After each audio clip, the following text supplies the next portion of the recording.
ಎಲ್ರಿಗೂ ನಮಸ್ತೆ. ನಮ್ಮ ಕಾನೂನು ಅಕಾಡೆಮಿ ಟೀಮ್ ಕಡೆಯಿಂದ ಈಗ ಇವತ್ತಿನ ವಿಡಿಯೋದಲ್ಲಿ ನಿಮ್ಮ ಸಿಲೆಬಸ್ ಕಾಪಿಯ ಒಂದು ಮುಂದಿನ ಪೋರ್ಷನ್ನು ನಿಮ್ಮ ಸಿಲೆಬಸ್ ಕಾಪಿಯಲ್ಲಿ ಕೊಟ್ಟಿದ್ದಾರೆ.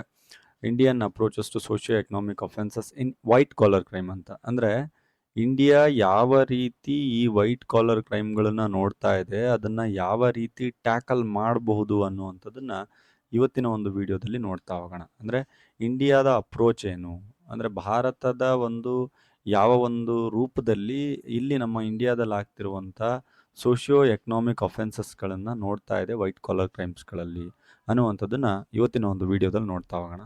ಸಮ್ ಟೈಮ್ಸ್ ಲಾಂಗ್ ಆನ್ಸರಿಗೆ ಕೇಳಿದ್ದಾರೆ ಏನಿದೆ ಇಂಡಿಯನ್ ಅಪ್ರೋಚ್ ಸೋಷಿಯೋ ಎಕನಾಮಿಕ್ ಅಫೆನ್ಸಸ್ಗಳಿಗೆ ಅಂತ.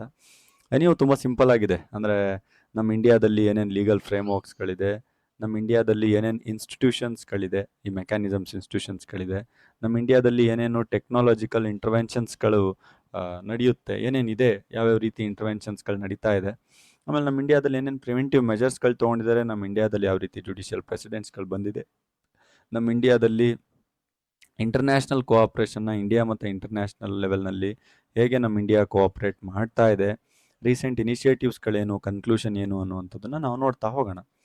ಸೊ ಅದನ್ನೆಲ್ಲ ನೀವು ಸೇರ್ಬಾರ್ದೆ ನಮ್ಮ ಇಂಡಿಯಾ ಯಾವ ರೀತಿ ಈ ವೈಟ್ ಕಾಲರ್ ಕ್ರೈಮ್ಸ್ಗಳಾದಂತಹ ಸೋಷಿಯೋ ಎಕನಾಮಿಕ್ ಅಫೆನ್ಸಸ್ಗಳನ್ನು ಅಬ್ಸರ್ವ್ ಮಾಡ್ತಾ ಇದೆ ಅಂತ ಹೇಳ್ಬೋದು.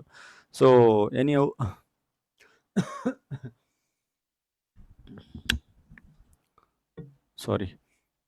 ಒಂದಿಷ್ಟು ಬೇಸಿಕ್ ಇಂಟ್ರೊಡಕ್ಷನ್ ಅಂತ ನಾವು ನೋಡಿದಾಗ ಸೋಷಿಯೋ ಎಕನಾಮಿಕ್ ಅಫೆನ್ಸಸ್ ಅನ್ನುವಂಥದ್ದು ಒಂದು subset of white collar crime ಆಗಿದೆ ಅಂತ ಹೇಳ್ಬೋದು. ಓಕೆ, ಸೊ ಇದರಲ್ಲಿ ನಾವು ನೋಡ್ತಾ ಇರಬೇಕಾದ್ರೆ ವೈಟ್ ಕಾಲರ್ ಕ್ರೈಮ್ಸ್ಗಳಲ್ಲಿ ಇದು ಆ್ಯಕ್ಚುಯಲ್ ಆಗಿ ಒಂದು ಇಲ್ಲೀಗಲ್ ಆಗಿ ಹಾರ್ನ್ ಮಾಡುವಂಥದ್ದು ಎಲ್ಲಿ ಅಂತಂದರೆ ನಮ್ಮ ಒಂದು ಎಕನಾಮಿ ಆಗಿರ್ಬೋದು, ಅಥವಾ ನಮ್ಮ ಸೊಸೈಟಿ ಆಗಿರ್ಬೋದು, ನಮ್ಮ ಸಮಾಜ ಸಾರ್ವಜನಿಕ ಕಲ್ಯಾಣಕ್ಕಾಗಿರ್ಬೋದು, ನಮ್ಮ ವೆಲ್ಫೇರಿಗಾಗಿರ್ಬೋದು ತುಂಬ ಹಾರ್ನ್ ಮಾಡ್ತಾ ಇದೆ. ಸೊ ಯಾವ ರೀತಿ ಹಾರ್ನ್ ಮಾಡ್ತಾ ಇದೆ ಅಂತಂದರೆ ಇದು ಫ್ರಾಡ್ ಮಾಡೋದ್ರಿಂದ, ಅಥವಾ ಕರಪ್ಷನ್ ಮಾಡೋದ್ರಿಂದ, ಟ್ಯಾಕ್ಸ್ ಎವಾಷನ್ ಮಾಡೋದ್ರಿಂದ, ಮನಿ ಲಾಂಡ್ರಿಂಗ್ ಮಾಡೋದ್ರಿಂದ, ಅಥವಾ ಬೇರೆ ಯಾವುದೇ ಒಂದು ಫೈನಾನ್ಷಿಯಲ್ ಕ್ರೈಮ್ಸ್ಗಳನ್ನು ಮಾಡೋದ್ರಿಂದ ತುಂಬ ಸಮಸ್ಯೆ ಮಾಡ್ತಾ ಇದೆ ಈ ಒಂದು ವೈಟ್ ಕಾಲರ್ ಕ್ರೈಮ್ ಅನ್ನುವಂಥದ್ದು. ಇದು ಮಲ್ಟಿ ಒಂದು ಪ್ರಾಂಜ್ಡ್ ಅಪ್ರೋಚ್ ಆಗಿ ಅಫೆನ್ಸಸ್ಗಳನ್ನು ಕಂಬೈನ್ಡ್ ಲೀಗಲ್ ಪ್ರೊಸೀಜರ್ಸ್ಗಳಲ್ಲಿ ಇನ್ಸ್ಟರ್ನ್ಯಾಷನಲ್ ಆ್ಯಂಡ್ ಟೆಕ್ನಾಲಜಿಕಲ್ ಮೆಜರ್ಸ್ಗಳಲ್ಲಿ ಸಮಸ್ಯೆನ ಉಂಟು ಮಾಡ್ತಾ ಇದೆ. ಅದನ್ನು ಸರಿಪಡಿಸ್ಬೇಕಾಗುತ್ತೆ. ಸೊ ಅದು ಸರಿಪಡಿಸ್ಲಿಕ್ಕೆ ಏನೇನು ಒಂದು ಇಂಡಿಯಾದಲ್ಲಿ ಪ್ರಾವಿಷನ್ಸ್ಗಳಿದೆ ಅಥವಾ ಸ್ಟ್ಯಾಚ್ಯೂಸ್ಗಳಿದೆ ಅಂತ ನಾನು ನೋಡಿದಾಗ ಲೀಗಲ್ ಫ್ರೇಮ್ವರ್ಕ್ಸ್ಗಳಲ್ಲಿ ಅಬ್ವಿಯಸ್ಲಿ ಲಾಸ್ಟ್ ಒಂದು ವಿಡಿಯೋದಲ್ಲಿ ನಾನು ನಿಮಗೆ ಟೈಪ್ಸ್ ಆಫ್ ಸೈಬರ್ ಕ್ರೈಮ್ಸ್ಗಳಲ್ಲೆಲ್ಲ ಹೇಳಿದೆ. PC ಆ್ಯಕ್ಟ್ ಅಂತ ಕರಿತೀವಿ ಜನರಲಿ ನಾವು ಇದನ್ನು ನಮ್ಮ ವಕಾಲತ್ಗಳಲ್ಲಿ, ಪ್ರಿವೆನ್ಷನ್ ಆಫ್ ಕರಪ್ಷನ್ ಆ್ಯಕ್ಟ್ ಅಂತ, ಭ್ರಷ್ಟಾಚಾರ ತಡೆ ಕಾಯ್ದೆ 1988ರಲ್ಲಿ. ಇದು ಬ್ರೈಬರಿ ಮತ್ತು ಕರಪ್ಷನ್ನ, ಲಂಚ ಬೇರೆ ಕರಪ್ಷನ್ ಬೇರೆ, ಆಯಿತಾ. ಸೊ ಇದನ್ನು ಟಾರ್ಗೆಟ್ ಮಾಡುತ್ತೆ ಪಬ್ಲಿಕ್ ಅಫಿಷಿಯಲ್ಸ್ಗಳಿಂದ. ಆಮೇಲೆ ಮನಿ ಲಾಂಡ್ರಿಂಗ್ ಆ್ಯಕ್ಟ್ ಇದೆ, PMLA 2002 ಆ್ಯಕ್ಟು. ಸೊ ಇದು ಮನಿ ಲಾಂಡ್ರಿಂಗ್ನ ಕಂಟ್ರೋಲ್ ಮಾಡಲಿಕ್ಕೆ ಬಂದಿದೆ. ಸೊ ಅದಾದಮೇಲೆ ಕಂಪ್ನೀಸ್ ಆ್ಯಕ್ಟ್ಗಳಲ್ಲಿ ಪ್ರಾವಿಷನ್ಸ್ಗಳಿದೆ, ಇನ್ಕಮ್ ಟ್ಯಾಕ್ಸ್ ಆ್ಯಕ್ಟಲ್ಲಿ ಪ್ರಾವಿಷನ್ಸ್ಗಳಿದೆ, SEBI ಆ್ಯಕ್ಟಲ್ಲಿ ಪ್ರಾವಿಷನ್ಸ್ಗಳಿದೆ, ಆಮೇಲೆ ಫ್ಯುಗೇಟಿವ್ ಎಕನಾಮಿಕ್ ಅಫೆಂಡರ್ ಆ್ಯಕ್ಟ್ಗಳಲ್ಲಿ ಪ್ರಾವಿಷನ್ಸ್ಗಳಿದೆ, ಇನ್ಫಾರ್ಮೇಷನ್ ಟೆಕ್ನಾಲಜಿ ಆ್ಯಕ್ಟ್ಗಳಲ್ಲಿ ಪ್ರಾವಿಷನ್ಸ್ಗಳಿದೆ, ಬೇನಾಮಿ ಟ್ರಾನ್ಸಾಕ್ಷನ್ ಆ್ಯಕ್ಟಲ್ಲೂ ಕೂಡ ಪ್ರಾವಿಷನ್ಸ್ ಇದೆ. ಈ ರೀತಿಯಾಗಿ ಎಲ್ಲ ಆ್ಯಕ್ಟ್ಗಳಲ್ಲೂ ಕೂಡ ಇಂಡಿಯಾದಲ್ಲಿ ಈ ವೈಟ್ ಕಾಲರ್ ಕ್ರೈಮ್ನ ತಡೆ ಹಿಡಿಯೋದಕ್ಕೆ ಪ್ರಾವಿಷನ್ಸ್ಗಳನ್ನು ಕೊಟ್ಟಿದ್ದಾರೆ. ಸೊ ಲೀಗಲ್ ಫ್ರೇಮ್ವರ್ಕ್ ಅಂತ ಬರೆದ್ಬಿಟ್ಟು ಈ ಎಲ್ಲ ಆ್ಯಕ್ಟ್ಗಳ ಹೆಸರುಗಳನ್ನು ಬರಿತಾ ಹೋಗಿ. ನೆಕ್ಸ್ಟ್ ಎರಡನೇದಾಗಿ ಬಂದ್ಬಿಟ್ಟು ಇನ್ಸ್ಟಿಟ್ಯೂಷನಲ್ ಮೆಕ್ಯಾನಿಸಮ್ಸ್ಗಳಂತ ಇದೆ. ಸೊ ಇನ್ಸ್ಟಿಟ್ಯೂಷನಲ್ ಮೆಕ್ಯಾನಿಸಮ್ಸ್ಗಳಂತಂದರೆ ಯಾವ ರೀತಿಯಾದಂಥ ಇನ್ಸ್ಟಿಟ್ಯೂಷನ್ಸ್ಗಳಿದೆ, ಇನ್ವೆಸ್ಟಿಗೇಷನ್ಸ್ ಟೀಮ್ಸ್ಗಳಿದೆ ಅಂತ ನೋಡುವಂಥದ್ದು. ಸೊ ಆ ರೀತಿ ನೋಡಿದಾಗ CBI, central bureau of investigation ಏನಿದೆ, ಸೊ ಅದನ್ನು ನಾವು ನೋಡಬಹುದು. ಸೆಂಟ್ರಲ್ ಬ್ಯೂರೋ ಆಫ್ ಇನ್ವೆಸ್ಟಿಗೇಷನ್ ಏನು ಮಾಡುತ್ತೆ, ಇನ್ವೆಸ್ಟಿಗೇಟ್ ಮಾಡುತ್ತೆ ಫ್ರಾಡ್ಗಳನ್ನು, ಕರಪ್ಷನ್ಸನ್ನು, ಎಕನಾಮಿಕ್ ಅಫೆನ್ಸಸ್ಗಳನ್ನು, ಅದನ್ನ ನೋಡ್ಬೋದು. PMLA ಆ್ಯಕ್ಟ್ ಅಂಡರಲ್ಲಿ ED ವರ್ಕ್ ಮಾಡುತ್ತೆ. ಸೊ ಅದಾದಮೇಲೆ ಮನಿ ಲಾಂಡ್ರಿಂಗ್, ED ವರ್ಕ್ ಮಾಡುತ್ತೆ. ಆಮೇಲೆ ಸೀರಿಯಸ್ ಫ್ರಾಡ್ ಇನ್ವೆಸ್ಟಿಗೇಷನ್ ಆಫೀಸ್ ಇದೆ, ಮಿನಿಸ್ಟ್ರಿ ಆಫ್ ಅಂಡರ್ ಕಾರ್ಪೊರೇಟ್ ಅಫೆನ್ಸಲ್ಲಿ. ಆಮೇಲೆ ಆದಾಯ ತೆರಿಗೆ ಇಲಾಖೆ, ಇನ್ಕಮ್ ಟ್ಯಾಕ್ಸ್ ಡಿಪಾರ್ಟ್ಮೆಂಟ್ ಇದೆ, ಸೊ ಅದು ಕೂಡ ವರ್ಕ್ ಮಾಡುತ್ತೆ. RBI ಗೈಡ್ಲೈನ್ಸ್ಗಳೆಲ್ಲ ಬಂದಿದೆ, RBI reserve bank of India ಗೈಡ್ಲೈನ್ಸ್ಗಳೆಲ್ಲ ಇದೆ, ಅದು ವರ್ಕ್ ಮಾಡುತ್ತೆ. NIA ಅಂತ ಕರಿತೀವಿ, ರಾಷ್ಟ್ರೀಯ ತನಿಖಾ ಸಂಸ್ಥೆ, ನ್ಯಾಷನಲ್ ಇನ್ವೆಸ್ಟಿಗೇಷನ್ ಏಜೆನ್ಸಿ ಇದೆ. ಸೊ ಇದು ಕೂಡ ನ್ಯಾಷನಲ್ ಇಂಟರ್ನ್ಯಾಷನಲ್ ಲೆವೆಲಲ್ಲಿ ಇಂಪ್ಲಿಕೇಶನ್ಸ್ಗಳು ಮಾಡುತ್ತೆ.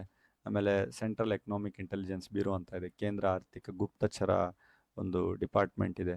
ಸೊ ಇದು ಕೂಡ ಎಕನಾಮಿಕ್ ಕ್ರೈಮ್ಸಸ್ಗಳನ್ನು ನೋಡ್ತಾ ಹೋಗುತ್ತೆ. ಈ ರೀತಿಯಾಗಿ ಡಿಫ್ರೆಂಟ್ ಟೀಮ್ಗಳಿದ್ದಾವೆ, CBI, ED, SFIO, income tax department, RBI ಆಗಿರ್ಬೋದು, NIA, CEIB, ಈ ಎಲ್ಲ ಡಿಪಾರ್ಟ್ಮೆಂಟ್ಗಳು ಕೂಡ ಈ ವೈಟ್ ಕಾಲರ್ ಕ್ರೈಮ್ಸ್ಗಳನ್ನು ಕಂಟ್ರೋಲ್ ಮಾಡೋಕ್ಕೆ ಪ್ರಯತ್ನ ಪಡ್ತಾ ಇರುತ್ತೆ. ಸೊ ಇದ್ರ ಜೊತೆಗೆ ಟೆಕ್ನಾಲಜಿಕಲ್ ಇಂಟರ್ವೆನ್ಷನ್ಸ್ಗಳೇನಾದ್ರು ಇದೆಯಾ, ಟೆಕ್ನಾಲಜಿ ಏನಾದರೂ ಇನ್ಕ್ಲೂಡ್ ಮಾಡಿದಾರಾ ಇಂಡಿಯಾ ಅಪ್ರೋಚಸ್ ಅಂತ ನೋಡಿದಾಗ, ಎಸ್ ಹೌದು. ಟೆಕ್ನಾಲಜಿ ಅಂತ ಬಂದಾಗ ಈ ಒಂದು ವೈಟ್ ಕಾಲರ್ ಕ್ರೈಮ್ಸ್ಗಳನ್ನು ಡಿಟೆಕ್ಟ್ ಮಾಡಲಿಕ್ಕೆ, ಅದನ್ನು ಪ್ರಿವೆನ್ಷನ್ ಮಾಡಲಿಕ್ಕೆ, ಸೋಷಿಯೋ ಎಕನಾಮಿಕ್ ಅಫೆನ್ಸಸ್ಗಳನ್ನು ಪ್ರಿವೆನ್ಷನ್ ಮಾಡಲಿಕ್ಕೆ ಇಂಡಿಯಾದಲ್ಲಿ ಡಿಜಿಟಲೈಸೇಷನ್ಗಳನ್ನು ಮಾಡಿದ್ದಾರೆ ಫೈನಾನ್ಷಿಯಲ್ ಟ್ರಾನ್ಸಾಕ್ಷನ್ಸ್ಗಳನ್ನು. ಈಗ ಇವತ್ತಿನ ಒಂದು ದಿನದಲ್ಲಿ ಸ್ವಲ್ಪ ಕ್ಯಾಶ್ ಎಲ್ಲ ಕಡಿಮೆನೆ, ಮೂಮೆಂಟು ಓಡಾಟ ಎಲ್ಲ ಕಮ್ಮಿನೇ. ಈಗೆಲ್ಲ ಏನು ಮಾಡಿಬಿಟ್ಟಿದ್ದಾರೆ ಅಂದರೆ ಡಿಜಿಟಲೈಸ್ ಮಾಡಿಬಿಟ್ಟಿದ್ದಾರೆ. ಬಿಹೈಂಡ್ ರೀಸನ್ ಏನು ಗೊತ್ತಾ, ಮೇನ್ ರೀಸನ್ನು? ಸೊ ಎಲ್ಲ ಫೈನಾನ್ಷಿಯಲ್ ಫ್ರಾಡ್ಸ್ ಎಲ್ಲ ಕಡಿಮೆ ಆಗಲಿ ಅನ್ನುವಂಥ ಒಂದು ಉದ್ದೇಶದಿಂದ ಎಲ್ಲದನ್ನು ಕೂಡ ಡಿಜಿಟಲೈಸ್ ಮಾಡಿದ್ದಾರೆ. Digital India, U P I ಮಾಡಿ ಅಂತ ಕೇಳಿದಿರಲ್ಲ, ಸೊ ಆ ರೀತಿ ಎಲ್ಲ ಮಾಡಿದ್ದಾರೆ. ಡಾಟಾ ಅನಾಲಿಟಿಕ್ಸ್ಗಳನ್ನು ಇಟ್ಟಿದ್ದಾರೆ. ಎ ಒಂದು ಆಪ್ರೇಟೆಡ್ ಡಾಟಾ ಅನಾಲಿಟಿಕ್ಸ್ಗಳನ್ನು ಇಡುವಂಥದ್ದು. ಇಡೀ ಡಿಪಾರ್ಟ್ಮೆಂಟಲ್ಲಿ ಡಾಟಾ ಅನಲೈಸ್ ಮಾಡಲಿಕ್ಕೆ ಎಲ್ಲ ಯೂಸ್ ಮಾಡ್ತಾ ಇದ್ದಾರೆ. ಬ್ಲಾಕ್ ಚೈನ್ ಟೆಕ್ನಾಲಜೀಸ್ಗಳನ್ನು ಯೂಸ್ ಮಾಡ್ತಾ ಇದ್ದಾರೆ. ಸೆಕ್ಯೂರ್ಡ್ ಲೈಫ್ಗಳಿಗೆ, ಫೈನಾನ್ಷಿಯಲ್ ಟ್ರಾನ್ಸಾಕ್ಷನ್ಸ್ಗಳಿಗೆ ಬ್ಲಾಕ್ ಚೈನ್ ಟೆಕ್ನಾಲಜೀಸ್ಗಳನ್ನೆಲ್ಲ ಯೂಸ್ ಮಾಡ್ತಾ ಇದ್ದಾರೆ. ಸೊ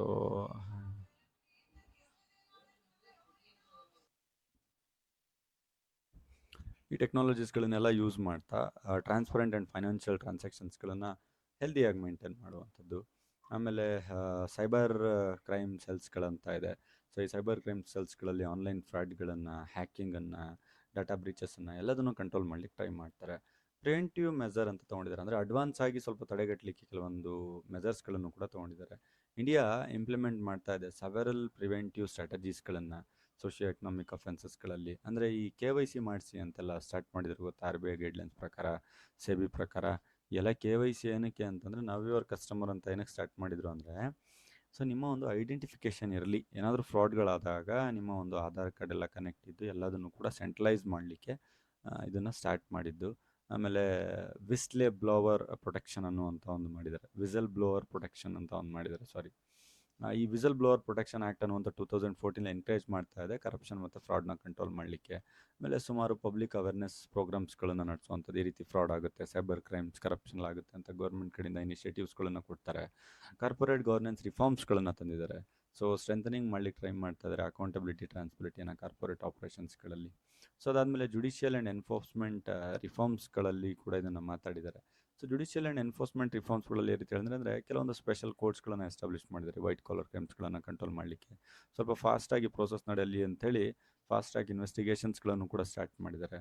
ಅಸೆಟ್ ರಿಕವರಿ ಅನ್ನುವಂಥದ್ದನ್ನು ಕೂಡ ಇಲ್ಲಿ ಮಾತಾಡಿದ್ದಾರೆ. ಸೊ ಇಫ್ ಇನ್ ಕೇಸ್ ಎಲ್ಲಾದರೂ ಫ್ರಾಡ್ ಆಗಿದ್ದರೆ ಎಕನಾಮಿಕ್ ಅಫೆನ್ಸಸ್ಗಳಲ್ಲಿ ಅದನ್ನು ಅಸೆಟ್ ರಿಕವರಿ ಕೂಡ ಮಾಡಬಹುದು ಅನ್ನುವಂಥ ಒಂದು ಪ್ರಾವಿಷನ್ಸ್ಗಳನ್ನು ಕೂಡ ಇಟ್ಟಿದ್ದಾರೆ. ಸೊ ಇಂಟರ್ನ್ಯಾಷನಲ್ ಲೆವೆಲಿಗೆ ಒಂದು ಕೋಆಪ್ರೇಷನ್ ಅಂತ ಬಂದಾಗ, ಗ್ಲೋಬಲ್ ಲೆವೆಲಲ್ಲೂ ಕೂಡ ಇದನ್ನು ಟ್ಯಾಕಲ್ ಮಾಡಲಿಕ್ಕೆ ಮ್ಯೂಚುವಲ್ ಲೀಗಲ್ ಅಸಿಸ್ಟೆಂಟ್ ಟ್ರೀಟೀಸ್ಗಳನ್ನು ಮಾಡ್ಕೊಳ್ತಾ ಇದ್ದಾರೆ.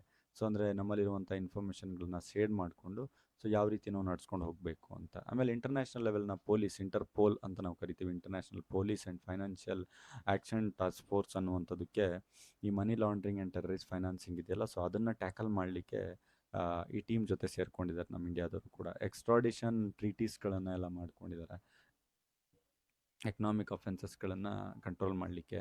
ಅದಾದಮೇಲೆ ರೀಸೆಂಟ್ ಇನಿಷಿಯೇಟಿವ್ಸ್ಗಳಂತ ಬಂದಾಗ IBC ಅನ್ನುವಂಥ ಇನ್ಸಾಲ್ವೆನ್ಸಿ ಆ್ಯಂಡ್ ಬ್ಯಾಂಕ್ರಪ್ಟಿ ಕೋಡ್ ಅಂತ ನಾವೇನು ಕರಿತೀವಿ, ಸೊ 2016 ಅದನ್ನು ಜಾರಿಗೆ ತಂದಿದ್ದಾರೆ. ಸೊ ಏನಾದರೂ ಕಾರ್ಪೊರೇಟ್ ಇನ್ಸಾಲ್ವೆನ್ಸಿ ಏನಾದರೂ ಮಾಡಿದಾಗ ಪ್ರಿವೆಂಟ್ಸ್ಗಳನ್ನು ಮಿಸ್ಯೂಸ್ ಕಾರ್ಪೊರೇಟ್ ಸ್ಟ್ರಕ್ಚರ್ ಲೆವೆಲ್ನಲ್ಲಿ, ಸೊ ಇದನ್ನು ನಾವು ಎಕ್ಸಿಕ್ಯೂಟ್ ಮಾಡ್ಬೋದು. ಅಂದರೆ ಸುಮ್ಮನೆ ನಾನು ದಿವಾಳಿ ಆಗಿದ್ದೀನಿ ಅಂತ ಓಡೋಗಕ್ಕೆ ಟ್ರೈ ಮಾಡೋವಂಥವರಿಗೆ. ಆಮೇಲೆ ಡಿಮಾನಿಟೈಸೇಷನ್ 2016 ತಂದುಬಿಟ್ಟು ಹಳೆ ನೋಟ್ಗಳನ್ನೆಲ್ಲ ಬ್ಯಾನ್ ಮಾಡಿ ಹೊಸ ನೋಟ್ಗಳನ್ನು ಜಾರಿಗೆ ತಂದರು ಸರ್ಕಾರ.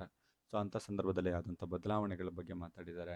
ಗೂಡ್ಸ್ ಆ್ಯಂಡ್ ಸರ್ವಿಸ್ ಟ್ಯಾಕ್ಸ್ನ ಇಂಟ್ರೊಡ್ಯೂಸ್ ಮಾಡಿದ್ದಾರೆ, ಸ್ಟ್ರೀಮ್ಲೈನ್ ಮಾಡಿ, ಟ್ಯಾಕ್ಸೇಷನ್ ಮಾಡಿ, ರೆಡ್ಯೂಸ್ ಮಾಡಲಿಕ್ಕೆ ಟ್ಯಾಕ್ಸ್ಗಳನ್ನು. ಪ್ರಧಾನ ಮಂತ್ರಿ ಗರೀಬ್ ಕಲ್ಯಾಣ್ ಯೋಜನೆನ ಜಾರಿಗೆ ತಂದಿದ್ದಾರೆ. ಇನ್ಕಮ್ ಮತ್ತು ಅಸೆಟ್ಸ್ಗಳನ್ನು ಡಿಸ್ಕ್ಲೋಸ್ ಮಾಡಿದರೆ ಗೊತ್ತಾಗುತ್ತೆ ಯಾರ ಹತ್ರ ಎಷ್ಟು ಅಸೆಟ್ಸ್ಗಳಿದೆ, ಯಾರು ಏನು ಕ್ರಿಮಿನಲ್ ಆ್ಯಕ್ಟಿವಿಟೀಸ್ಗಳನ್ನು ಮಾಡ್ಬೋದು ಅಂತ. ಸೊ ಈ ರೀತಿಯಾಗಿ ಸುಮಾರು ವಿಷಯಗಳನ್ನು ಮಾತಾಡಿದ್ದಾರೆ. ಸೊ ಇದನ್ನು ಫುಲ್ ಆ್ಯಂಡ್ ಫೈನಲ್ ಆಗಿ ಕನ್ಕ್ಲೂಷನ್ ನೋಡಬೇಕು ಅಂದರೆ, India has adopted a comprehensive approach to tackling the socio economic offences. ಒಂದು ಕಾಂಪ್ರೆನ್ಸಿವ್ ಅಪ್ರೋಚಸ್ಗಳನ್ನು ಇದು ತಗೊಳ್ತಾ ಇದೆ. ಲೈಕ್ ಕಾಂಪ್ರೆನ್ಸಿವ್ ಮೀನ್ಸ್ ಅದು ಲೆಜಿಸ್ಲೇಷನ್ಲಾಗಿರ್ಬೋದು, ಇನ್ಸ್ಟಿಟ್ಯೂಷನ್ಸ್ಗಳಾಗಿರ್ಬೋದು, ಪ್ರಿವೆಂಟಿವ್ ಮೆಜರ್ಸ್ಗಳಾಗಿರ್ಬೋದು, ಎಲ್ಲದರಲ್ಲೂ ಕೂಡ ಇದು ಟ್ರೈ ಮಾಡ್ತಾ ಇದೆ. ಲಾಸ್ಗಳನ್ನು ಸ್ಟ್ರೆಂಥನಿಂಗ್ ಮಾಡ್ತಾ ಇದೆ. ಸೊ ಅದನ್ನು ಏನೇನು ಕಾನೂನುಗಳಿದೆ ಅದನ್ನು ಜಾಸ್ತಿ ಸ್ಟ್ರೆಂತ್ ಮಾಡಲಿಕ್ಕೆ ಟ್ರೈ ಮಾಡ್ತಾ ಇದೆ. ಟೆಕ್ನಾಲಜಿಗಳನ್ನು ಜಾಸ್ತಿ, ತಾಂತ್ರಿಕತೆನ ಜಾಸ್ತಿ ತರಲಿಕ್ಕೆ ಟ್ರೈ ಮಾಡ್ತಾ ಇದೆ. ಸೊ ಹೇಗೆ ಆಗಲಿ ಪ್ರಿವೆಂಟಿವ್ ಮೆಜರ್ಸು, ಟೆಕ್ನಾಲಜೀಸು, ಲಾಸ್ಗಳನ್ನು ಟೈಟ್ ಮಾಡ್ತಾ, ಇದು ಚಾಲೆಂಜಸ್ಗಳನ್ನು ಟ್ಯಾಕಲ್ ಮಾಡ್ತಾ, ಕೋಆರ್ಡಿನೇಟ್ ಮಾಡಿ ಏಜೆನ್ಸೀಸ್ಗಳ ಜೊತೆ ಇದನ್ನು ಜಸ್ಟಿಸ್ನ ಅಪ್ಲಿಫ್ಟ್ ಮಾಡಲಿಕ್ಕೆ, ಸ್ವಿಫ್ಟ್ ಮಾಡಲಿಕ್ಕೆ ಅಥವಾ ರೈಸ್ ಮಾಡಲಿಕ್ಕೆ ಪ್ರಯತ್ನ ಪಡ್ತಾ ಇದೆ. ಈ ರೀತಿಯಾಗಿ ನಿಮ್ಗೇನಾದರೂ ಕೇಳಿದಾಗ ಇದನ್ನು ಬರಿಬಹುದು. ಯಾವ ರೀತಿಯಾಗಿ ಅಂದರೆ, ಏನಾದರೂ ಇಂಡಿಯಾ ಯಾವ ರೀತಿ ವೈಟ್ ಕಾಲರ್ ಕ್ರೈಮ್ನ ಮೇಲೆ ಅಪ್ರೋಚಸ್ಗಳನ್ನು ತೋರಿಸ್ತಾ ಇದೆ ಅಂತ ಕೇಳಿದಾಗ ನೀವು ಈ ರೀತಿ ಬರಿಬೋದು. ಇಂಡಿಯಾ ಅಪ್ರೋಚಸ್ಗಳನ್ನ ತೋರಿಸ್ತಾ ಇದೆ socio economical offences in white collar ಕ್ರೈಮ್ನ ಜೊತೆ ಅಂತ ಬಂದಾಗ ಒಂದಿಷ್ಟು ಲೀಗಲ್ ಫ್ರೇಮ್ವರ್ಕ್ಗಳನ್ನು ಬರೆದ್ಬಿಡಿ. ಒಂದಿಷ್ಟು ಏನೇನು ಕಾನೂನುಗಳಿದೆ ಅಂತ, ಅದ್ರ ಜೊತೆ ಒಂದಿಷ್ಟು ಇನ್ಸ್ಟಿಟ್ಯೂಷನಲ್ ಮೆಕ್ಯಾನಿಸಮ್ಸ್ಗಳೇನಿದೆ ಅಂತ ಬರೀರಿ. ಟೆಕ್ನಾಲಜಿಕಲ್ ಇಂಟರ್ವೆನ್ಷನ್ ಯಾವ ರೀತಿ ಆಗ್ತಾ ಇದೆ ಅಂತ ಬರೀರಿ. ಈಗೇನು ಪ್ರಿವೆಂಟಿವ್ ಮೆಜರ್ಸ್ಗಳು ತೊಗೊಂಡಿದೆ, ಸ್ವಲ್ಪ ಜುಡಿಷಿಯಲ್ ಎನ್ಫೋರ್ಸ್ಮೆಂಟ್ ರಿಫಾರ್ಮ್ಸ್ಗಳೇನು, ಇಂಟರ್ನ್ಯಾಷನಲ್ ಲೆವೆಲಲ್ಲಿ ಕೋಆಪ್ರೇಷನ್ ಏನಿದೆ, ರೀಸೆಂಟು ಇನಿಷಿಯೇಟಿವ್ಸ್ಗಳೇನಿದೆ ಅಂತ ಬರಿತಾ ಒಂದಿಷ್ಟು ಕನ್ಕ್ಲೂಷನ್ನ ಬರೆದ್ಬಿಡಿ. ಈ ರೀತಿಯಾಗಿ ನೀವು ನಿಮ್ಮ ಆನ್ಸರ್ನ ಫ್ರೇಮ್ ಮಾಡ್ಬೋದು. ಮುಂದಿನ ಒಂದು ವಿಡಿಯೋದಲ್ಲಿ ಡಿಫರೆಂಟ್ ಟೈಪ್ಸ್ ಆಫ್ ಕ್ರೈಮ್ಸ್ಗಳನ್ನು ನೋಡ್ತಾ ಹೋಗೋಣ. ಅಂದರೆ ವೈಟ್ ಕಾಲರ್ ಕ್ರೈಮ್ಸ್ಗಳಲ್ಲಿ ಅಫಿಷಿಯಲ್ಸ್ಗಳು ಮಾಡುವಂಥ ಕ್ರೈಮ್, ಲೆಜಿಸ್ಲೇಟರ್ಸ್ ಮಾಡುವಂಥ ಕ್ರೈಮ್, ಜಡ್ಜಸ್ ಮಾಡುವಂಥ ಕ್ರೈಮ್, ಬ್ಯೂರೋಕ್ರಾಟ್ಸ್ ಮಾಡುವಂಥ ಕ್ರೈಮ್. ಈ ರೀತಿಯಾಗಿ ಒಂದೊಂದೇ ಕ್ರೈಮ್ಸ್ಗಳನ್ನು ನೋಡ್ತಾ ನಾನು 8-9 ಟೈಪ್ಸ್ಗಳ ಕ್ರೈಮ್ಸ್ಗಳು ನೋಡ್ತೀವಿ ಅಂತ ಹೇಳಿದ್ನಲ್ಲ, ಈ ಕಂಪ್ಲೀಟ್ ಯೂನಿಟ್ ಮುಗಿಯೋ ತನಕ ಎಲ್ಲ ಕ್ರೈಮ್ಸ್ಗಳನ್ನು ನೋಡ್ತಾ ಹೋಗೋಣ. ಸೊ ಆಲ್ಮೋಸ್ಟ್ ಇದೇ ಯೂನಿಟಲ್ಲಿ ನಿಮ್ಗೆ ಓವರಾಲ್ ಐಡಿಯಾ ಸಿಕ್ಬಿಡುತ್ತೆ. ಸೆಕೆಂಡ್, ಥರ್ಡ್, ಫೋರ್ತ್ ಯೂನಿಟಲ್ಲಿ ಏನು ಕೊಟ್ಟರು ಕೂಡ ನೀವು ಈಗ ಬಂದಿರೋ ಲೆವೆಲಿಗೆ ಫಿಕ್ಸ್ ಬಂದಿದ್ದಿರಲ್ಲ, ಸೊ ಜನರಲೈಸ್ ಆಗಿ ನೀವು ಬರೆದು ಬಿಡ್ತೀರಾ. ಸೊ ಆ ಲೆವೆಲಿಗೆ ನಾನು ಇದನ್ನು ಫಸ್ಟ್ ಯೂನಿಟನ್ನೇ ಸ್ವಲ್ಪ ಲಾಂಗ್ ಆಗಿ ತೊಗೊಳ್ತೇನೆ. ಸೊ ಅದಾದಮೇಲೆ second, third, fourth, fifth unit ಎಲ್ಲ ಗೊತ್ತಿರುವಂಥ ವಿಷಯಗಳನ್ನು ರಿಪೀಟ್ ಮಾಡ್ದಂಗೆ ಇರುತ್ತದೆ ಅಷ್ಟೇ ಅದು. ಸೊ ಇದಿಷ್ಟು ಇವತ್ತಿನ ವಿಡಿಯೋ. ಮತ್ತೆ ಮುಂದಿನ ವಿಡಿಯೋದಲ್ಲಿ ಸಿಗ್ತಾ ಹೋಗೋಣ. So thank you very much from ನಮ್ಮ ಕಾನೂನು law academy team. Thank you.